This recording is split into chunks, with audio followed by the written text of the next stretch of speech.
All right, so now let's go ahead and begin our demo on how to draw your hand from life. Drawing hands from life are really challenging. I'm going to use my hand, and I apologize, I meant to paint my fingernails and it just didn't happen, but deal with it. We've already drawn our value scale. Now it's time to draw our hand and actually practice a still life study. So what I want you to do is get your hand in a really unique position and one that's not going to hurt to hold for a while. The most important thing when you're drawing is close one eye when you're looking at your hand. So the camera automatically does that for me, so I don't really have to close my eye.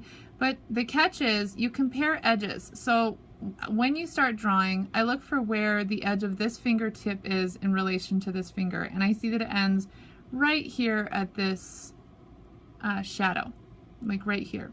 And then when I need to know where to draw the edge of this fingertip, I'll compare it to this line on my hand right here.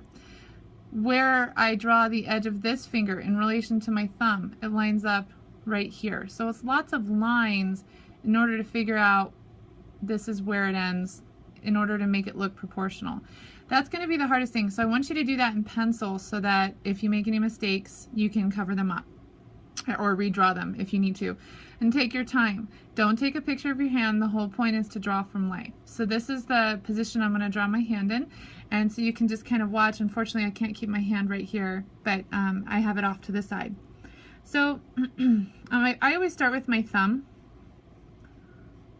I'm going to change the focus of the camera a little bit.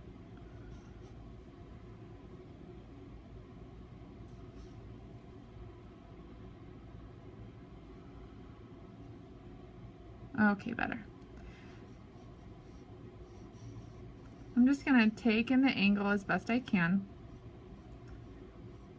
I notice that my thumb is kind of curled right here. And it's a straight line. If you start with one fingertip, you can kind of base the rest of your drawing off of that one finger. So don't be eager to get everything on there, but just get that one finger totally proportionate and you'll be golden. And it's hitting my other finger, so it's kind of flat. You can see right here, it's very flat. And then I have another finger here, so I'm going to kind of just pretend like I can see the edge of my thumb. So this finger is kind of covering that finger, so I'm just going to try to pretend to draw that edge right there.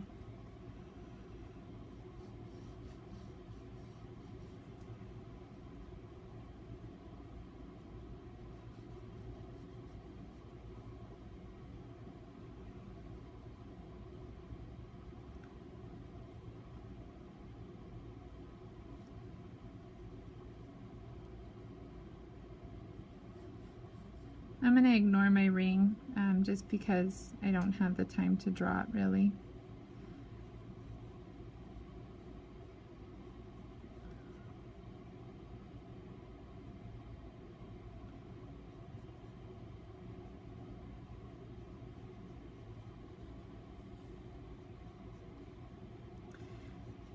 The hardest part is getting the angle correct on your fingertips. That takes time.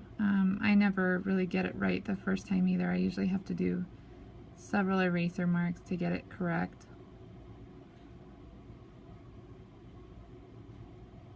Notice how it's very flat, it's curved here.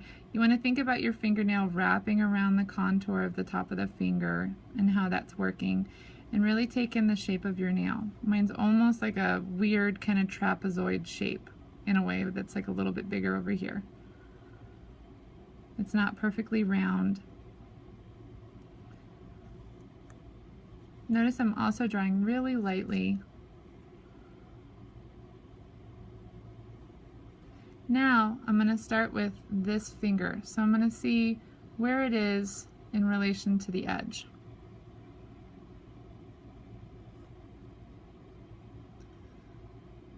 So I notice that the tip of my finger goes just a little bit past this line.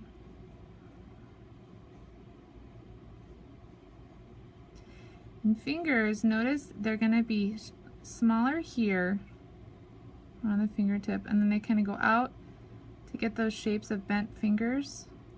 I'm looking at where it is in relation, like kind of how far up I need to go from here. That looks about right, but I could be wrong. I might need to erase that. But it's nice and small here, and then it kind of gets just a little bit bigger. My fingernail, I'm looking at the distance right here between the edge of my fingertip and my nail right here.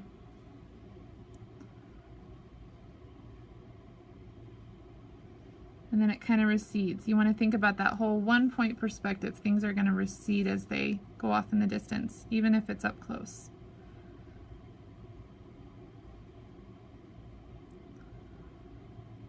And then I've got a nice shadow here. Now I'm going to go ahead and start focusing on this shape right here.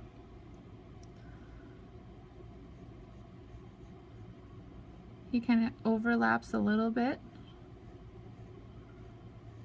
and it looks almost like a jelly bean. I'm just looking at the shapes. That's the easiest way to try not to think about it as a finger. So look at that shape. It's like a weird oniony kind of look, or garlic clove maybe, but that's what it's looking like to me from my angle. Keep in mind my angle is not entirely the same as the video here, but you kind of take in that garlicky clovey shape. You can see that right there. In fact, it's a little more rectangular up at the top. And then I have a line that kind of goes, I'm comparing the distance right here to make sure I'm staying on track.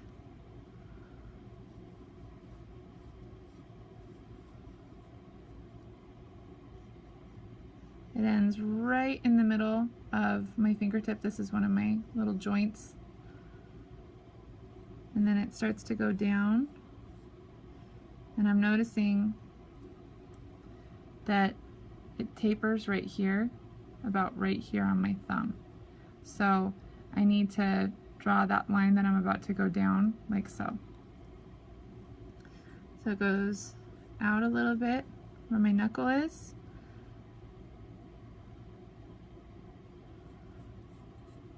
And it ends about here. There's a big wrinkle. I'm noticing I need to go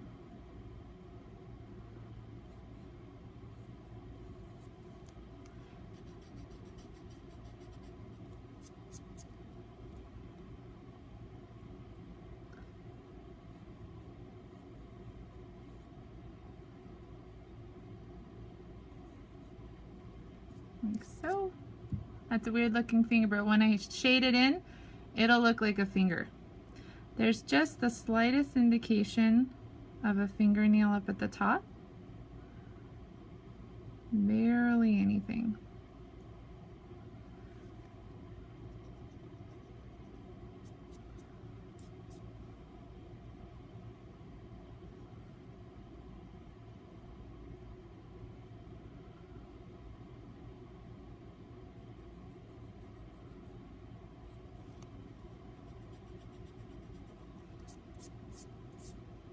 Okay, so now on to the next finger.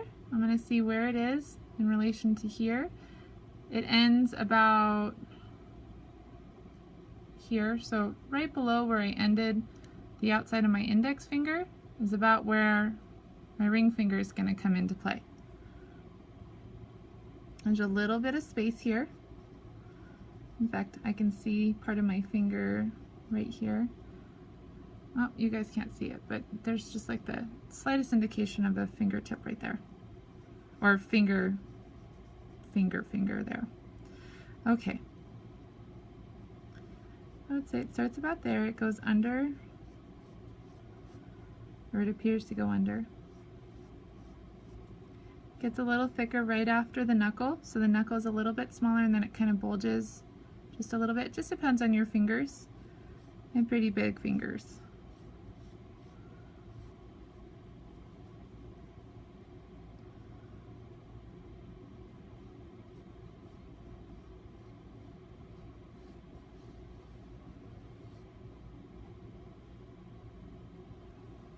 I'm noticing that guy kind of curls up a little bit more.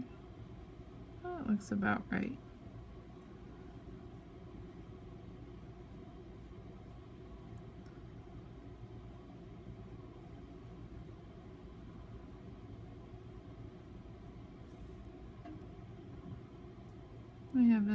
A little bit of discoloration here from my wrinkles.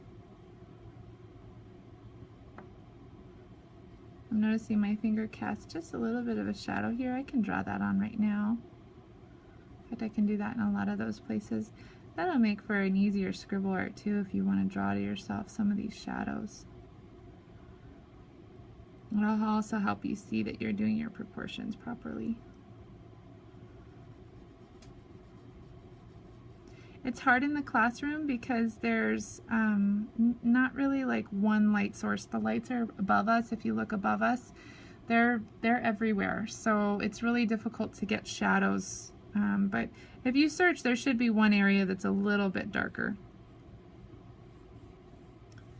in your hand that you can use as like a general source of light. So right here there's a cast shadow. I'm drawing that guy in there.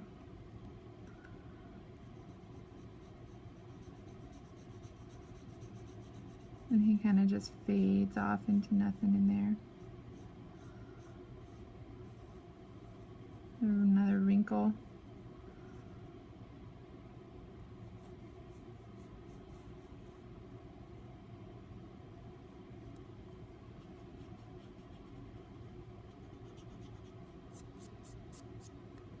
Okay, now moving on.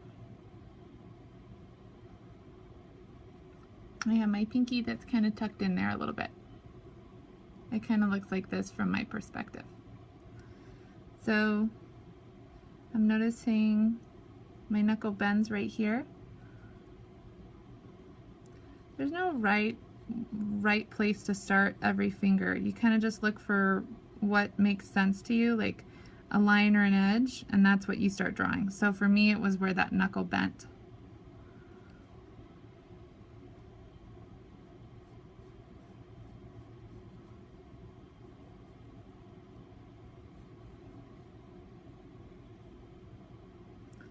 I have a little bit of skin there. I can't see the bottom of my fingernail. It goes right into my skin. So I'm not going to pretend like I know what I'm drawing.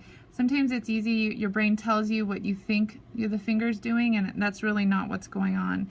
So you might be tempted to draw like that, but that's not what I'm seeing. So be mindful of that.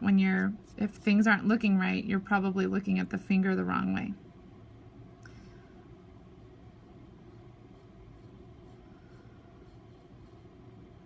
It's also foreshortened, so again, here my brain is telling me it's a nice long fingernail. It's actually a little bit shorter. And when I add shadows to this whole area down here, that's going to make more sense, that shortened pinky nail. I see a little indication.